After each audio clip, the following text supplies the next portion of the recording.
valued even in its circulated and lusterless condition. This particular coin is a wrong planchet error, a $0.50 struck on a 40% silver blank. It's highly elusive transitional error. These silver alloy planchets were never meant for regular circulation. They were intended for only bicentennial collector sets struck at the San Francisco Mint. However, somehow a few of these planchets ended up at the Denver Mint and were used for the 1977 D. Kennedy Alps that were distributed. The age of this choice about uncirculated example shows no evidence of a copper core, confirming its unique status. Wisps of gray toning add to the charm of this popular mint error, which ultimately sold for $5,040.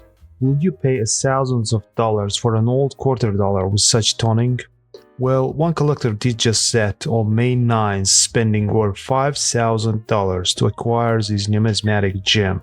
This is a 1951 S quarter dollar graded at mint state 68 by PCGS. Gems of this issue are quite plentiful even up through MS67, however many of these coins have a soft and diffused look due to heavy dye erosion.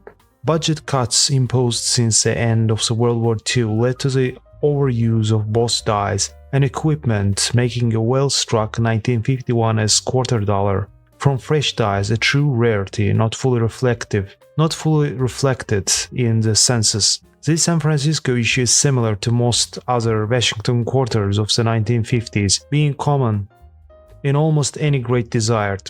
Yet, like many other dates, it is conditionally rare in the top grade of MS68. This is a grade most desired by series registry collectors and the one most frequently seen. Quick reminder, if you haven't yet subscribed to our channel, make sure to do so to stay tuned for the latest numismatic developments. These 1964 Jefferson nickels sold for a staggering $19,800 at heritage auctions. This isn't a proof, special strike, or specimen coin, it's an ordinary pocket change intended for general circulation.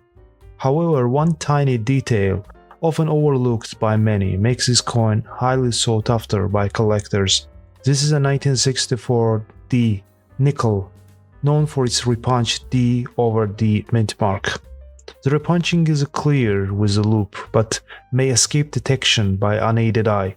A repunch mint mark error occurs when the mint mark on a coin is stamped more than once in slightly different positions. This typically happens during the die preparation process when the mint worker manually punches the mint mark into the die. If the punch isn't aligned correctly on the first strike, or if there is a need to reposition it, the worker may punch the mint mark again, resulting in an overlapping or double appearance.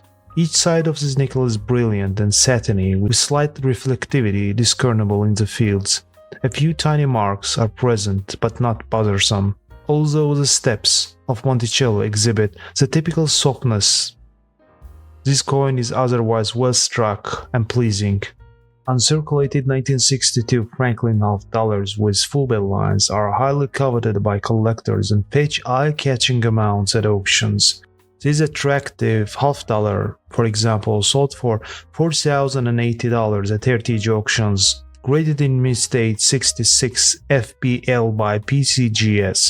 So what is the FBL designation, and why is it so important in US numismatics? The FBL designation refers to the line at the bottom of the Liberty Bell on the reverse of the coin. For a coin to receive the FBL designation, the lines must be complete and uninterrupted across the entire bell, indicating a very sharp strike and minimal wear. MS66 stands for mint state 66, indicating that the coin is in near perfect condition with only minor imperfections. It is graded on the Sheldon scale, where MS70 is the highest grade. These late series Philadelphia issue is scarce in any grade above MS65, with full bell lines coins in the current premium gem grade being rare.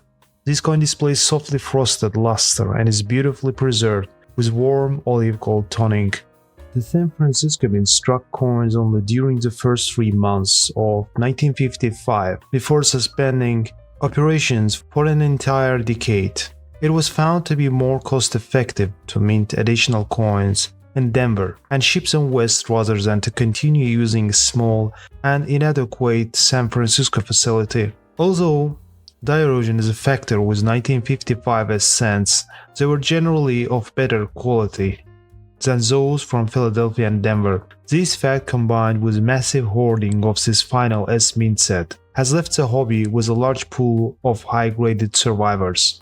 One enchanting specimen graded in mint state 67 plus red sold for $2,640 at RTH auctions.